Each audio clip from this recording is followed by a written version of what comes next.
Hi everybody, welcome back to my channel. I don't have much content yet on my channel and I've been kind of absent. Those who know me in my normal life, I'm very busy. I have a lot of projects that I'm working on, too many things. Not only do I do this, but I'm also an artist and I do write. So when I get the opportunity to come and do these videos, I hope there's some understanding that there's a little bit of time right now in between my videos, but it's not long. I'll upload them as I can, and I think it's still okay because there's very little view count anyway. Just want to get the information out there more than anything of my own experience, what I've been learning on my own healing journey, and how I just can, help others who maybe are looking for more information. I'm still on my own journey. I'm still healing a lot of things about myself. So I was chatting with a friend today and we were discussing the topic of resistance and how it is a good thing to experience resistance in your life in different areas. So, for example, if you have become consciously aware of yourself and you're seeing your patterns act out in reality in front of you, you're kind of experiencing yourself and going, wow, okay, this is a bunch of jarbled crap that's just been going on and on and on over and over. Okay, if you're experiencing that, you'll be coming up to a whole bunch of lessons in your life. You may experience like generational and lineage pain and traumas that you're seeing acted out by others. It's kind of horrifying for some people who have just woken up, so to speak, and you'll be finding yourself facing a lot of resistance internally, resistance against other people, the way people say things, the way people act. There's going to be times where things really tick you off. You're going to get angry. You're going to get mad. And this is a good thing. And why it's a good thing, it's showing a couple of things. And I'm just going to touch on these topics real fast here. The first thing is you're aware of being here right now in the present moment.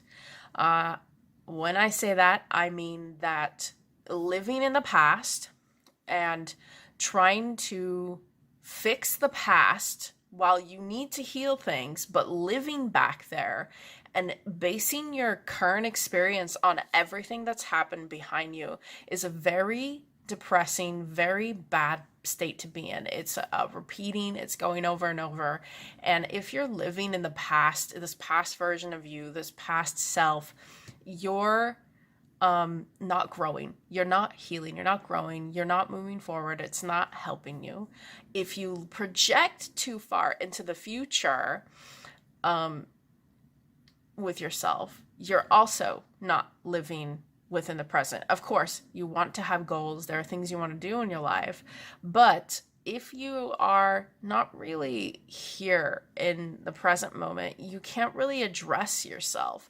So those resistances that come up with your daily interactions with people or hearing people say stuff that's really just kind of making you go, okay, like, why?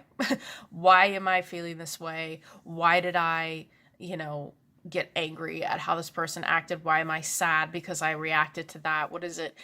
That's creating resistance. And the second reason that I say that is related to being present is that, like I just said, you're asking questions. If you're asking questions about your state, about who you are, and you're facing internal resistance towards external, events or experiences that are happening, you're learning. And to ask yourself questions about why am I getting so fucking pissed off at this guy in traffic? Why am I getting so mad that they didn't have, this silly brand of cookie or something like that? Whatever it is, it doesn't really matter. Whatever it is that's causing you to feel uncomfortable is there for a reason. And that is for you to look at it and say, okay, how can I really address myself?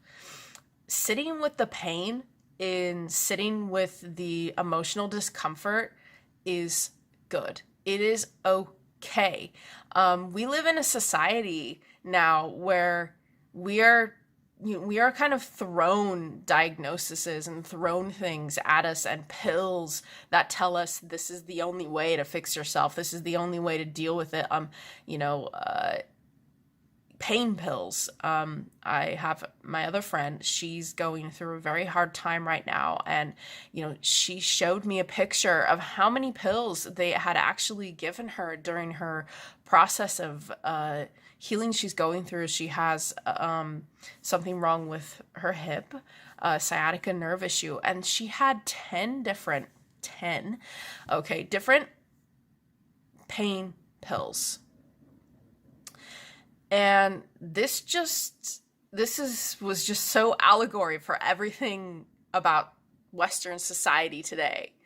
And the pain, it's not pain management, it's pain blocking. And, she was making a very good point that how do I know if I'm getting better? How do I know if I'm feeling better if I'm numbing everything that I'm feeling? Humans, we have such an aversion to pain and discomfort. We I really don't want to feel that. I really don't want to feel pain. I don't want to have to work through it. I don't want to feel resistance to things. Why when I can just shove it down under something? No, that is numbing. And we have a system that keeps people going through this instead of actually addressing on a conscious level their problems. And I could make a video about this for hours, but until it's accepted that resistance is a good thing and discomfort is a good thing, we'll continue to stay on a numbing path. That even comes along with spiritual bypassing as well. Not really facing your pain and your traumas and watching them unfold in front of you with a conscious sort of effort of saying, okay, this is where I have to stop. We have to stop doing this. And, and the last thing I want to touch upon is that if you're on any kind of spiritual awakening path, okay, any kind of consciousness path where you are learning about love, learning about true connection, learning about who you truly are without all these stories that you've been telling yourself your whole life, then you're going to be facing a lot of discomforts. It's going to become your best friend. And it has to be your best friend, because without that, you'll never dip into your shadow and find the repressed pieces of yourself, the fragmented pieces of yourself. And so if you've got discomfort in your life, invite it in, have a conversation with it, really find what works for you, whatever modality that is, however you journal it, scribble it on the wall. I do art, I paint and draw. There's so many different ways to express pain and express discomfort, even if you're just screaming. Okay, go for a walk somewhere and just, sometimes we get so used, and especially with the way we are with our phones, okay, to numbing everything we do, to making ourselves disconnected from the reality around us, that we forget that pain is a part of the experience of being here. Pain is part of this. So that's my thoughts on resistance And it's okay. It's okay to be like, it's okay to be uncomfortable. It's okay to be mad and sad and to have these real raw emotions that need to be processed if you've been dysregulated in whatever way you're dealing with yourself and your emotions and your whole experience. The connection between the mind and the heart it has to be cleared up. And if we're always numbing everything that we do, instead of going through the pain and experiencing it for what it is there to teach us, because the pain is also a teacher in its own sense. If you are numbing, if you are numbing yourself on a daily basis, if there's something that you're doing to stop pain, if you have pain management, because there are some people who need it. Some people need pain management, physical pain management. That's understandable. But if you know that you're not really facing your true self and you're hopping up yourself on pills or drugs or alcohol, all of that is a numbing agent to keep you from reality and really stepping into yourself and connecting with yourself, because ultimately that's what the pain is for, to clear up.